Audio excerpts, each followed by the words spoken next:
உன்னுடைய முகம் வாடி இருப்பதால் தான் உன்னை காண நான் ஓடோடி வந்துவிட்டேன். நீ கேட்ட வரமெல்லாம் உனக்கு கொடுத்து அருள வேண்டும் என்பதற்காகத்தான் என்னை தொடும்படியும் நான் சொன்னேன்.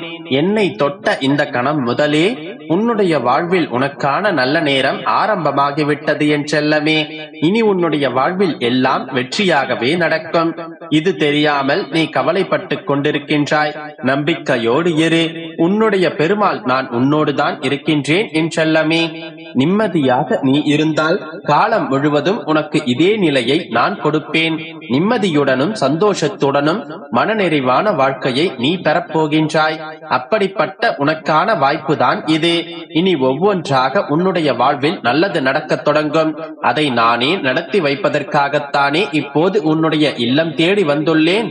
உன்னுடைய மனம் வேதனையில் இருப்பது எனக்கு தெரியும். அந்த வேதனையை தீர்த்து வைத்து உனக்கு மகிழ்ச்சியை தருகின்றேன் என் செல்லமே. உனக்கு இருக்கும் வேலை சுமையால் என்னை சரியான நேரத்தில் நினைக்கவும் நேரமில்லாமல் வணங்கவும் முடியாமல் வருத்தப்பட்டுக் கொண்டிருக்கிறாய். ஒரு நிமிடம் உன்னுடைய மனதில் என்னை நினைத்தாலே போதும். அப்பா என்று அழைத்தாலும் சரி, உனக்காக ஓடி வருவதற்கு உன்னுடைய பாசமிகு தந்தை நான் தயாராகத்தான் இருக்கின்றேன். சொந்தங்களும் உறவுகளும் உன்னிடம் சரிவர பேசாமல் கண்டுகொள்ளாமல் இருக்கிறார்கள் என்று கவலைப்பட்டுக் கொண்டிருக்கிறாய். ஆனால் அவர்கள் உன்னை பற்றி நினைப்பதே இல்லை, உன்னை பற்றி கவலைப்படுவதும் இல்லை. சந்தோஷமாகத்தான் இருக்கிறார்கள் என்பதை புரிந்து கொள் என் தங்கமே. உன்னிடம் இருக்கும் விஷயங்களிலும் உனக்கு கிடைக்கும் விஷயங்களிலும் எப்பொழுதும் எல்லாவற்றிலும் திருப்தி உள்ளவராக இரு. மன வருத்தத்திற்கோ கஷ்டத்திற்கோ இடம் கொடுக்காதே. நீ இந்த பெருமாளின் குழந்தை அல்லவா? எல்லாவற்றையும் சரிசமமாக எடுத்துக் கொள்ள வேண்டும். உன்னுடைய வாழ்க்கையில் நீ முன்னேறுவதற்காக என்ன செய்ய வேண்டுமோ அதை சரியாக செய்தால் உனக்கு தேவையான எல்லா விஷயங்களையும் நான் தருவேன். ஆடம்பரத்தை பார்த்தும் எனக்கு மற்றவர்கள் செய்யும் அபிஷேகத்தை பார்த்தும் நான் யாரையும் ஆசீர்வதிப்பதில்லை. யார் ஒருவர் முழு மனதோடு அழைத்தாலே போதும், உடனேயே அவர்களை தேடி நான் ஓடோடி வந்து விடுவேன். தினமும் உன்னால் முடிந்த சிறு உதவியையாவது பிற உயிர்களுக்கு செய்து விடு என் செல்லமே. அது மனிதனாகத்தான் இருக்க வேண்டும் என்று எந்த அவசியமும் இல்லை. நாய், பூனை, காகம் என மற்ற பறவைகளுக்கும் விலங்குகளுக்கும் கூட நீ உணவு கொடுக்கலாம். அது உன்னுடைய அன்பாகவும் இருக்கும்.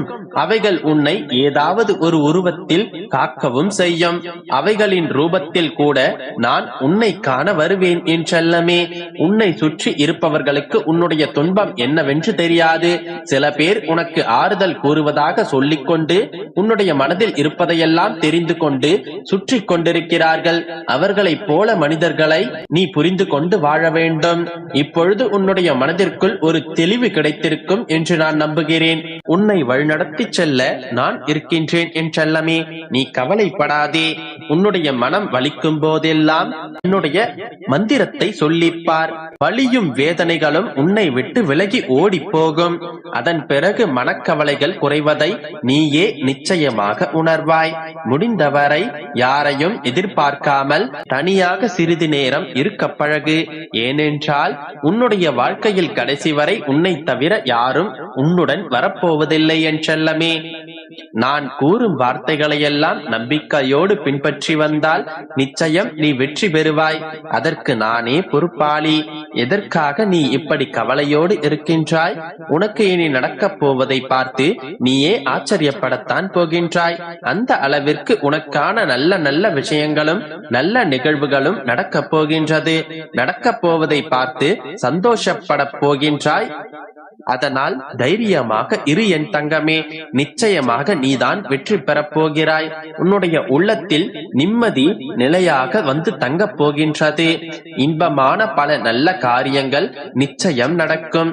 உனக்கு துணையாக நான் இருக்கின்றேன். உன்னுடைய மனம் முழுவதுமே இப்போது நான் வந்து விட்டதால் என்னுடைய பரிபூரண அருளும் ஆசீர்வாதமும் உனக்கு கிடைத்து விட்டது என் செல்லமே. என்னுடைய அருளையெல்லாம் நீ உணர்ந்து கொள். அதன் மூலமாக உன்னுடைய கண்களில் கண்ணீர் வரும். உன்னுடைய துன்பத்தை விரட்டவும் உனக்கு இன்பத்தை கொடுக்கவும் நான் இருக்கும்போது நீ எதற்காக கவலைப்படுகின்றாய்? நீ என்னை முழுவதுமாக நம்புவதால் உன்னுடைய நம்பிக்கை ஒருபோதும் வீணாக நான் விடமாட்டேன். நீ நினைத்தது அனைத்தையும் நான் நடத்தி காட்டுகிறேன் என் செல்லமே. நம்பிக்கையோடு இரு, நல்லதே நடக்கும்.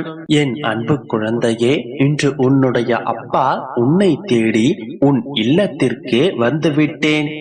இந்த நொடி உன்னுடைய வீட்டில் நான் காலடி எடுத்து வைத்து விட்டேனோ அந்த கணமே உன்னுடைய கஷ்டங்கள் அனைத்தும் தீர்ந்து விட்டது என் கண்மணி. ஒரு அப்பாவாக உனக்கு நான் அனைத்து கடமைகளையும் செய்து உன்னுடைய கஷ்டங்களிலிருந்து உன்னை மீட்டெடுக்கவே நான் வந்திருக்கிறேன். சுயநலமற்ற என்னுடைய பிள்ளையின் வேண்டுதல்களுக்காகவும் எல்லாவற்றையும் என்னுடைய அப்பா பார்த்து கொள்வார் என்கின்ற நம்பிக்கைக்காகவும் எனக்காக நீ ஏற்றும் அந்த ஒற்றை விளக்கிற்காகவும் தான் நான் உன்னை தேடி உன்னுடைய வீட்டிற்கே வந்துவிட்டேன்.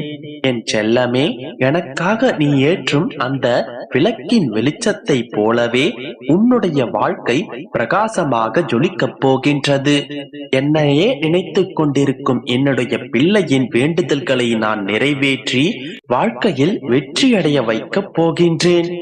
என்னை நினைத்து நீ பிரார்த்தனை செய்யும் அந்த தருணம், உன்னுடைய கண்களில் நீர் வடியும் அந்த கணம், உன்னுள் நான் நிறைந்திருப்பேன். உனக்கு புரியாததை நான் புரிய வைக்கவும், உன்னை நீண்ட காலமாக ஆட்டி வைக்கும் உன்னுடைய பிரச்சனைகளிலிருந்து உன்னை விடுவிப்பதற்காகவும் உன்னை காப்பாற்றவும் தான் நான் வந்திருக்கிறேன். உன்னுடன் நான் இருக்கின்றேன் என்பதை திரும்ப திரும்ப நான் உனக்கு நினைவுபடுத்திக் கொண்டேதான் இருக்கின்றேன். ஆனால் நீ என்னை உணராமல் எப்போதுமே கஷ்டங்களை நினைத்து வருந்திக் கொண்டிருக்கின்றாய். போதும் குழந்தையே, கவலையை விடு, பயத்தை உன்னுடைய மனதிலிருந்து தூக்கி எறிந்து விடு. என்னை மீறி உன்னுடைய வாழ்க்கையில் உனக்கு ஒன்றும் நடந்து விடாது. குழந்தையே, நினைத்த வாழ்க்கையும் அமையாமல் கிடைக்கும் வாழ்க்கையையும் சந்தோஷமாக வாழாமல் பெற்றவர்களுக்காகவும் மற்றவர்களுக்காகவும் தன்னுடைய ஆசைகளை துறந்து வலிகளோடு வாழ்க்கையை நீ அனுதினமும் ரணத்துடன் கடந்து கொண்டிருக்கின்றாய். குழந்தையே, நான் உன்னை விட்டு எங்கும் போகவில்லை, உனக்குள்ளேயே தான் நான் இருக்கின்றேன். மகளே, வாழ்க்கையில் இன்பமும் துன்பமும் மாறி மாறிதான் வந்து செல்லும். உனக்காக முடிவு செய்யப்பட்டது எதுவோ அதுவே உன்னுடைய வாழ்க்கையில் நடந்தது. அதனால் இனி நடந்ததையே நினைத்து கவலைப்படுவதால் எவ்வித மாற்றமும் ஏற்பட போவதில்லை. உன்னுடைய வாழ்க்கை இன்றோடு முடிந்து விட்டது. உன்னுடைய